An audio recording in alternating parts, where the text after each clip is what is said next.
प्रेम से श्री सद्गुरु महाराज की जय। वंदो गुरुपद कंज कृपा सिंधु नर रूप हरि महामोहतम पुंज जासु वचन रविकर निकर। मेरा मुझ में कुछ नहीं जो कछु है गुरु तोर, तेरा तुझको सौंपता क्या लागेगा मोर। परमाराध्य 20वीं सदी के महान संत सिंहासनासीन धर्म के सदगुरु महर्षि में ही परमहंस जी महाराज के जुगल पाद पद्मों में कोटि नमन। इस सत्संग के पवित्र प्रसाद में उपस्थित सज्जन वृंद भाइयों, माता और रंग बहनों को भी मेरा हार्दिक नमन। अभी रामचरितमानस के पाठ में आया, परब्रह्म परमेश्वर श्री राम की कृपा अगर नहीं हो तो इस संसार सागर में कहीं ठौर नहीं है। गुरु महाराज के वचन में भी आया, बिना गुरु की कृपा पाए नहीं जीवन उधारा है।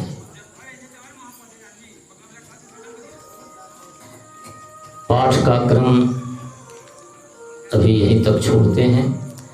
आज एक विशेष दिन है जो सिर्फ भारतवर्ष ही नहीं पूरे विश्व में मनाया जाता है। साधारण भारत को छोड़ दीजिए, अमेरिका जैसे देश में अंग्रेज लोग कृष्ण बन करके, राधा बन करके इस सूरत से उत्सव मनाते हैं। तो आज भाद्र कृष्ण पक्ष का अष्टमी है और आज ही के दिन भगवान श्री कृष्ण का जन्म हुआ है। तो हम लोग कृष्ण जन्माष्टमी कहते हैं और सिर्फ जन्माष्टमी कहने से ही सारी बात सामने आ जाती है।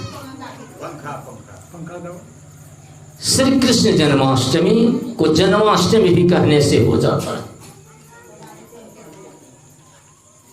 थोड़ा सा झलक हम लेते हैं भगवान श्री कृष्ण के जन्म पर। मथुरा में, जो यूपी में है, द्वापर युग में एक बहुत बड़े राजा थे, सशक्तशाली राजा, न्यायप्रिय भी राजा थे। उनका नाम था उग्रसेन। बहुत भली प्रकार राजकाज उनका चल रहा था। उनको एक लड़का हुआ, उनका नाम कंस रखा गया। कालक्रम के अनुसार वह बड़ा हुआ। जब युवराज के युग हो गया तो उनको पद दे दिया गया युवराज का, घोषित हो गया युवराज। कंस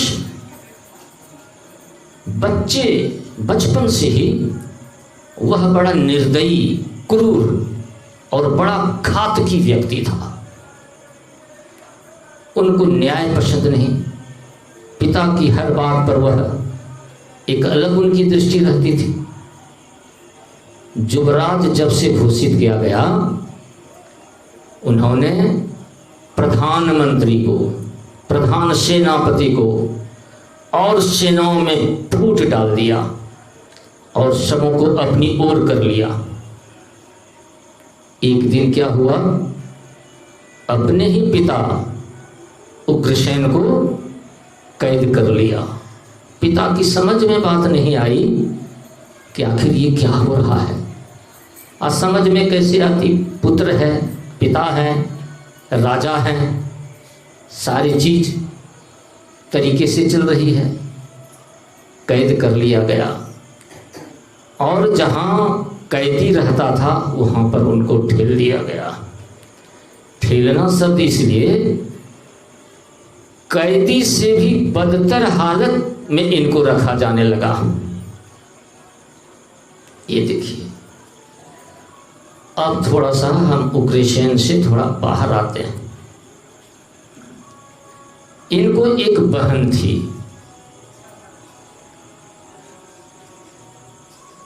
द्रौपदी, देवकी, इनको एक बहन थी। बहुत जगह ये भी चर्चा है कि कहीं कहीं कि वह चचेरी बहन थी, लेकिन यूं समझे हम लोग की बहन थी उनको। अब बहन को बहुत मानते थे कंस, बहुत मानते थे। और जब वह बड़ी हुई, बहुत बढ़िया से धूमधाम से उनकी शादी कराई गई यदुवंश के एक सरदार से, जिनका नाम वसुदेव। देवकी की शादी वसुदेव से धूमधाम से हो गई। इतना मानते थे कि सारथी को पीछे बिठाया और अपने रथ हाँक करके जाने लगे कंस द्रौपदी देवकी को अपने ससुराल पहुंचाने के लिए। ससुराल अभी पहुंचा भी नहीं है, बीच रास्ते में आकाशवाणी होती है कंस को कि तुम जिन्हें ले जा रहे हो, इतना प्यार करते हो, उन्हीं के गर्भ से, उन्हीं के कोख से जो संतान पैदा होगा वह तुमको मार डालेगा। कितनी खुशी थी, एक क्षण में वह खुशी कंस की समाप्त हो गई। बड़ी आश्चर्य हुआ, वही रोक दिया गया। अब कंस तो दुराचारी था ही, क्रोध भी तुरंत सीमा पर आ जाता था उनका। रथ रोका और मैन से तलवार खींचा और कहा कि मैं वध कर देता हूं वसुदेव का ही पहले। बहन गिड़गिड़ाई, पैर पकड़ी, कहा भैया ये जब समाप्त हो जाएंगे तो मेरा संसार उजड़ जाएगा, आपको क्या चाहिए? तो आकाशवाणी हुई थी कि इनका 8वां पुत्र तुम्हारा वध करेगा। कहा ठीक है भैया, तो 8वां पुत्र हम आपके हवाले में कर दूंगी। उधर से रथ को लौटाया अपने राज्य की तरफ। फिर आकाशवाणी हुई, कहीं कहीं है कि देवर्षि नारद आ गए सामने, तो दोनों का लीजिए कि 8वां गिनती कहाँ से करते हो, ये देखो। गिनती करके बता दिया, 8 है, 1 2 3 4 5 6 7 8 लास्ट वाला। इधर से गिनती किया तो ये हो जाता है, फिर यहाँ से गिनती अगर करता है तो इधर से फिर ये हो जाता है। इसी सूरत से सभी पुत्र को 8 बदला दिया। उस क्रूर के मन में आया कि एक भी बचने नहीं दूंगा। करती भी क्या देवकी, उन्होंने कहा कि भैया जैसा चाहेंगे वही होगा, जैसे होगा मैं खबर दे दूंगी और आपके हवाले कर दूंगी। इन दोनों को ले जाकर के कारागार में बंद कर दिया। बड़ी यातना, साधारण नहीं, एक फाटक नहीं, 7 फाटक के अंदर। राजा महाराजा का जेल, जेल नहीं, आजकल जो सेल देखते हैं उससे भी अधिक कठिनाई वाला था। बहुत दूर, हर गेट पर 2-2 संतरी, बाहर सबसे लास्ट गेट पर 4 संतरी। उस समय तलवार और भाले का युग था, सभी रखते थे वो। जबकि पैर में बेड़ी, हाथ में हथकड़ी लेकर के शवों को बांध करके रखा था, अब फिर भी इतनी जो है सो सतर्कता थी, कहीं भाग नहीं जाए।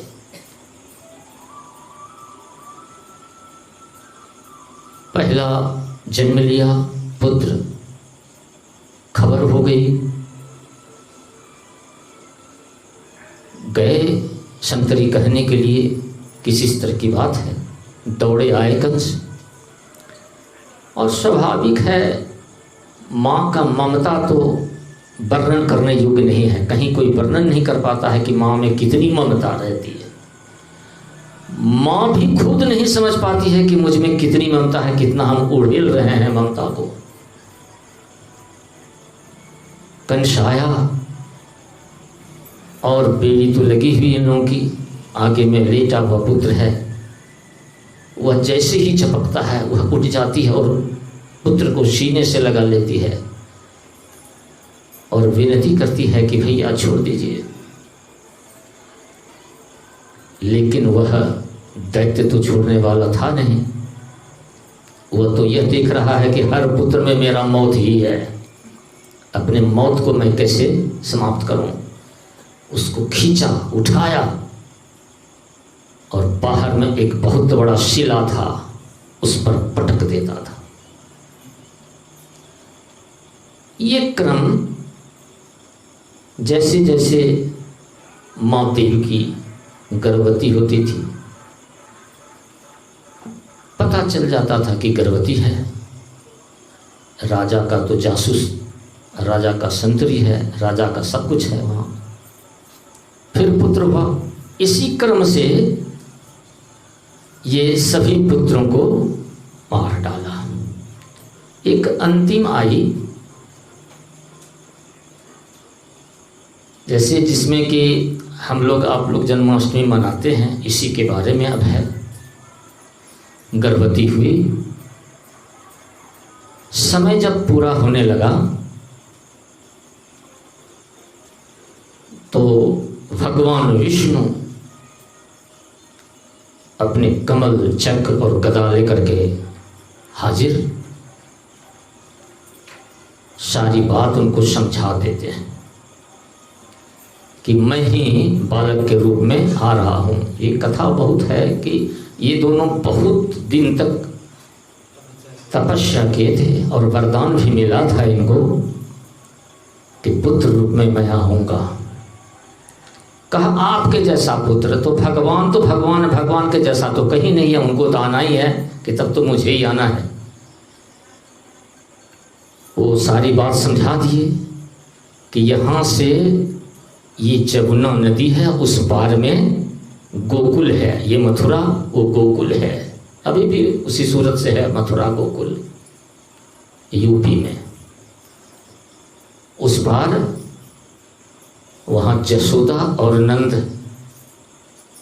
उनके गर्भ में भी शिशु पल रहा है और जैसे ही यह होगा वो अभी वहाँ भी प्रसव होगा और जसोदा के बगल में एक शिशु सोया हुआ होगा और वहाँ रख करके इनको लेकर के फिर चला आना है। ये इशारा कर दिया। कालक्रम के अनुसार भगवान विष्णु ये कह करके निकल गए।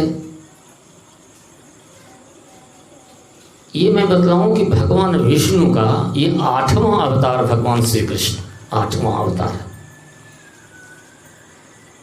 शिशु ने जन्म लिया, अब तो खुशी का ठिकाना नहीं दोनों का। और एक अजब रोशनी घर में हो गई, इतनी रोशनी हुई कि आश्चर्यजनक रोशनी। ये लोग सोचने लगे कि अब बालक को कैसे ले जाया जाए, जहां परमात्मा है तो सोचने की क्या बात। एक डलिया, छोटा सा डलिया जो है सो सर करके आया, उसको उठाया, उस घर में कुछ पुआल था, पुआल डलिए में डाल दिया और बच्चे को लेकर के उसमें दे दिया। माँ बहुत चुमती है बच्चे को, अब दिल पर पत्थर रख करके कि चलो भाई भेज देते हैं। वसुदेव उठाते हैं माथे पर और ये सोचते हैं कि अब तो बंद है, कैसे क्या होगा। जैसे ही माथे पर उठाए वह फाटक खुल गया और जो संतरी थे उनको निद्रा देवी की गोद में वो चले गए संतरी। आगे डेग बढ़ाया, फिर दूसरा फाटक देखा, उसी सूरत से संतरी सोया और फाटक खुल गया। 7वां फाटक तक खुला और रात तो अभी वैसी रात नहीं है, भादों की अंधेरी रात, और अगर रिमझिम नहीं जबरदस्त बारिश हो और बिजली तड़के तो कैसा लगेगा। बहुत भयंकर रात्रि। उसमें उठा करके वो अपने डेग को लंबा करते हुए वसुदेव जा रहे हैं। जमुना के किनारे आए और जमुना तो बहुत उफान पर था, वर्षा का समय है, बहुत उफान पर, इतना पानी कि लबालब जमुना नदी भर करके निकल रही है। वहाँ जमुना जी को प्रणाम किया और पैर दिया और घुस करके बढ़ रहे हैं। पानी और भी अपने उफान पर है। नाक के पास पानी आ गया वसुदेव जी का, और वह इसलिए कि जमुना जी यह चाहती थी कि किस सूरत से भगवान का पैर हम लोग छुएं, भगवान श्री कृष्ण का पैर छुएं, इसीलिए पानी में और भी उबाल आ जाता था। भगवान का पैर उस पानी में उबाल करके छू लिया। जैसे ही पैर छुआ जल ने, वह धीरे धीरे धीरे धीरे घट गया और रास्ता इनको दे दिया। उस पार पहुंच गए वसुदेव, गोकुल चले गए। वहां देखा कि सही में जसोदा जी सोई हुई हैं, बगल में एक बच्ची है, बालिका है, सोई हुई है। कृष्ण जी को वहां रख दिए बालक को, और उस बच्ची को फिर उस डलिया में उठा करके माथे पर लेकर के चले आए। जिस सूरत से अपना फिर था कैद में, उस सूरत से चले आए और स्वयं फाटक अपने बंद होता चला गया। बच्ची रोई, संतरी को ये हुआ कि बच्चा पैदा हो गया, हल्ला हो गया। संतरी दौड़ करके आया राजा को, कंस को कहने के लिए कि देवकी को पुत्र हुआ है। राजा वहां से दौड़े आए। वह कन्या कौन थी? वह माया थी, साधारण नहीं थी, वह माया थी। आए और उसको जबरन पकड़ करके खींचना शुरू कर दिए। उधर ये देवकी खींचती है, इधर कंस भी खींचता। अब बहुत रोती है, गिड़गिड़ाती है, लेकिन उसका तो घाव था बहुत खतरनाक। उसने लिया और उसी शिला पर जैसे पटकना चाहा, तो पटकने के लिए तो ऊपर करना ही है, तो ऊपर ही वह चली जाती है आसमान की तरफ, और वहीं से आकाशवाणी करती है, अरे मूर्ख, तुम मुझे क्या मारेगा? तेरा मारने वाला तो पैदा हो गया है। अवाक हो गया वह कि ये क्या हुआ।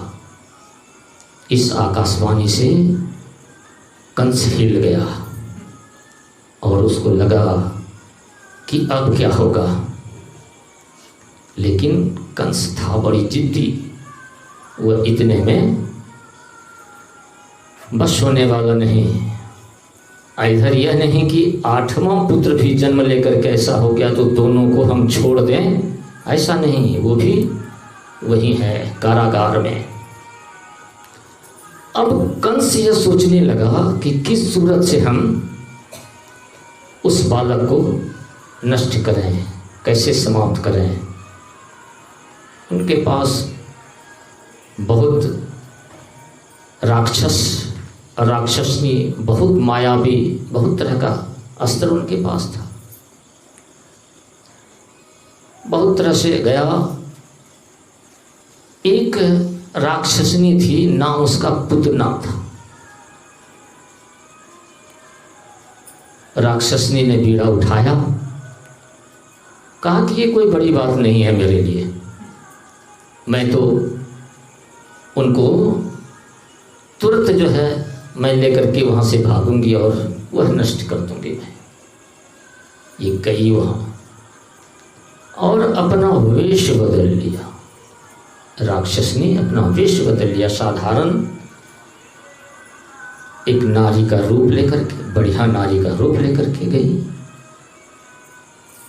और वह साधारण नारी से विशेष वहाँ जाकर के प्यार जताना शुरू कर दी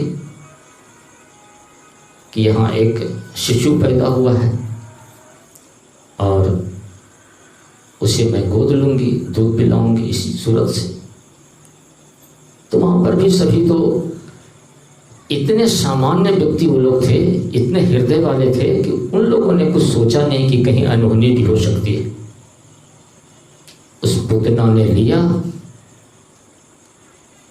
और वो तो परब्रह्म परमेश्वर है, वो तो नन्हा देखने में है, वो तो परब्रह्म परमेश्वर है, सबों की लीला तो जान रहे हैं और वह अपनी लीला कर रहे हैं। पुतना गोद में लेती है। पुतना अपने स्तन में विष भर करके लाई थी कि जैसे ही वह मुंह लगाएगा बच्चा विष खींचेगा और प्राणांत हो जाएगा उनका। वैसे ही करती है पुतना। बच्चे को लिया और दूध पिलाना शुरू कर दिया। अब दूध खींचते खींचते परमात्मा है, विष तो जाएगा नहीं, उनके शरीर का खून भी खींचना शुरू कर दिए। अब तो वो छटपटाना शुरू कर दी और वह भाग रही है, भाग रही है, भाग रही है और अंत में वह लड़खड़ा करके गिर गई और वहीं ढेर हो गई। और यहाँ से सारे लोग दौड़ रहे हैं कि एक छोटा सा नन्हा बालक है और एक नारी लेकर के भाग गई है। सभी उनके पीछे दौड़ रहे हैं कि क्या होगा नन्हे बालक का। और वहाँ जब सभी जाते हैं, देखते हैं गोकुल के लोग, तो वहाँ देखते हैं कि वह गिरी पड़ी है और उसके सीने पर बैठ करके वह खेल रहा है बालक। उठा करके वहाँ से लाते हैं श्री कृष्ण को। उनके साथ बहुत सारी कथा है, कुछ तो राक्षसों का है भी बहुत सारा। हम ले आते हैं भगवान भोलेनाथ की बात। भगवान भोलेनाथ भी परमात्मा का जो यह शिशु रूप है, उनका आनंद लेने के लिए वो आए, अपना वेश बदल करके जोगियों के रूप में आए और याचना करते हैं कि माता मुझे बालक का दर्शन करा दीजिए।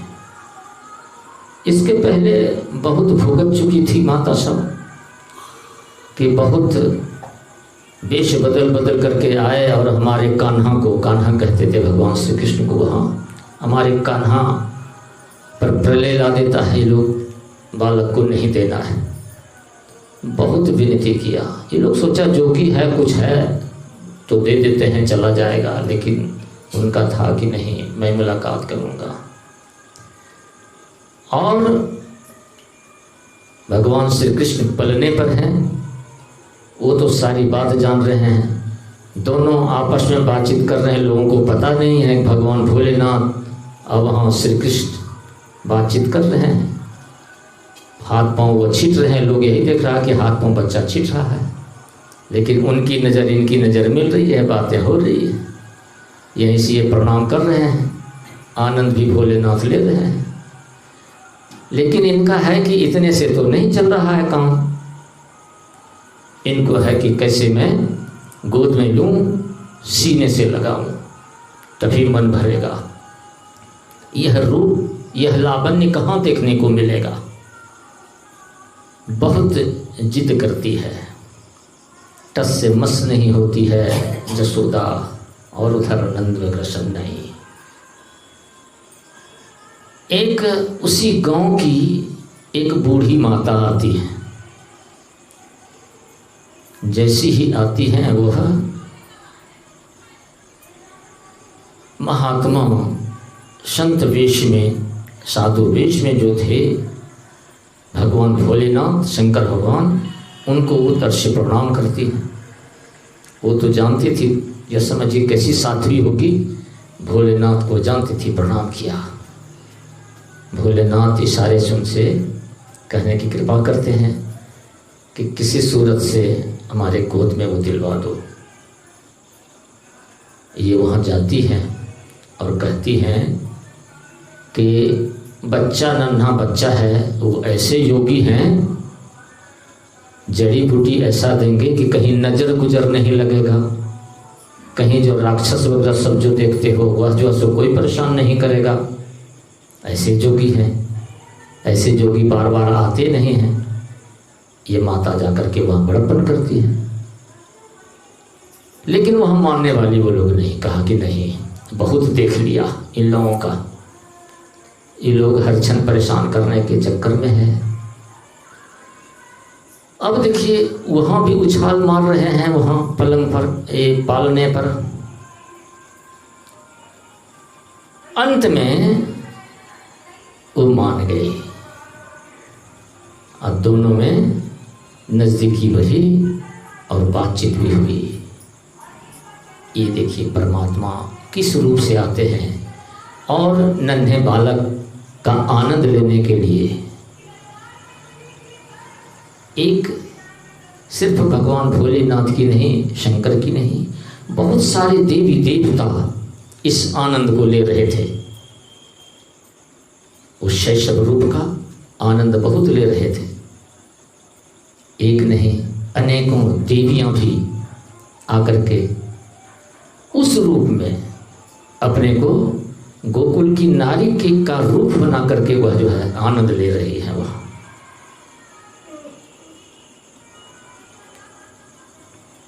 अब इधर देखिए, इनका तो मन भरा नहीं।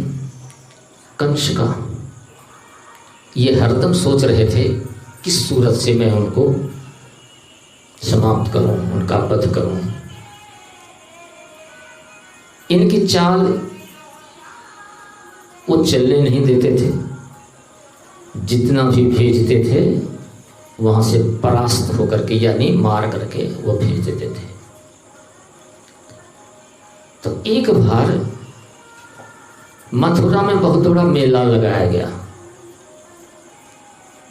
और उस मेला में निमंत्रण भी भेजा गया वहां नंद को कि यहाँ बहुत बड़ा मेला लग रहा है, अब बहुत अखाड़े हैं, अखाड़े में खेल वगैरह सब भी होगा। तो वहां से ये बलराम जी और कृष्ण, बलराम देखिए उनकी कथा है कि देवकी के गर्भ में था और इनको भेज दिया रोहिणी के गर्भ में, इस सूरत से। इसीलिए दोनों भाई, और ये जसोदा के पास पल रहे हैं। तो दोनों भाई जब भी रहते थे साथ ही रहते थे, बलराम और कृष्ण।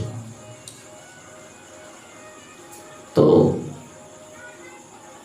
ये भी जिद करने लगे कि जब वहाँ मथुरा में मेला लग रहा है, प्रदर्शनी है, तो मैं भी जाऊंगा। लेकिन नंद सशंकित थे और माता जसोदा भी, उनकी भी इच्छा नहीं थी कि वहाँ जाए। फिर भी बहुत जिद करने पर ऐसे बीच में अक्रूर जी वगैरह सबका बीच में है कथा, तो बढ़ जाती है कथा, लेकिन दिखाना वो है। तो अक्रूर जी के साथ ही आए यहाँ मेला में भाग लेने के लिए। तो जगह जगह पर इस सूरत से इंतजाम किया गया था कि रास्ते में ही उस लड़के को मार दिया जाए। बहुत तरह से इंतजाम किया गया, कहीं पागल हाथी की बात और सब तरह की बात। बचते बचते यहाँ आ गए और उसके बाद यहाँ अखाड़े की बात आई। वहाँ कंस बैठा हुआ है और अखाड़े की बात आई। अच्छे अच्छे पहलवान सबों को परास्त किया गया, कर दिए। अंत में कंस को नहीं देखा गया, कंस स्वयं उतरा। इससे पहले मैं बताऊं कि एक कल्याण पत्रिका तभी निकलती थी, बहुत पुरानी, उसमें लिखा था कि भगवान श्री कृष्ण ने कंस को मंच से प्रेम पूर्वक खींच करके मार डाला। तो मार डालने की बात अब प्रेम पूर्वक खींच करके तो बनता नहीं है। तो परमात्मा जब भी मारते हैं तो मारते नहीं हैं, उद्धार करते हैं, ये जान लीजिए। कहीं भी परमात्मा जैसे रावण का उद्धार किए, मारे नहीं, उद्धार कर दिए। इन सबों का, पापियों का उद्धार करने के लिए ही धराधाम में मानव रूप में आते हैं परमात्मा। हम लोगों को कुछ और लगता है, इसलिए कि हम लोग समझ नहीं पाते हैं। चिल्ला चिल्ला के संत महात्मा लोग कहते हैं, हम लोग समझ नहीं पाते हैं। तो वहाँ कृष्ण के साथ भी मल्लयुद्ध हुआ और अंततः कंस को कृष्ण ने मार डाला। और मारते ही आप कहेंगे कि ये लोग चले आए माता पिता के पास, हो नहीं, ये सबसे पहले गए अपने नाना जी के पास, उग्रसेन के पास, वहाँ मुक्त कराया। अब बड़ी अच्छे ढंग से मिले नाना जी, इनसे बहुत अच्छे ढंग से मिले। तब वहाँ देखा कौन और भी महात्मा वहाँ हैं, उनको छुड़ाया और फिर यहाँ माता पिता के पास अपने नाना के साथ आए और इन लोगों को बंधन से मुक्त किया। और इनका जो खोया हुआ राज्य था, राजा किनको बनाया? उग्रसेन जी को राजा, नाना जी को राजा बनाया। यहीं का मथुरा का राजा फिर नाना जी को मिल गया, नाना जी को दे दिया। तो ये छोटी सी कथा है, ये जन्माष्टमी के अवसर पर। बोलिए प्रेम से श्री सद्गुरु महाराज की जय।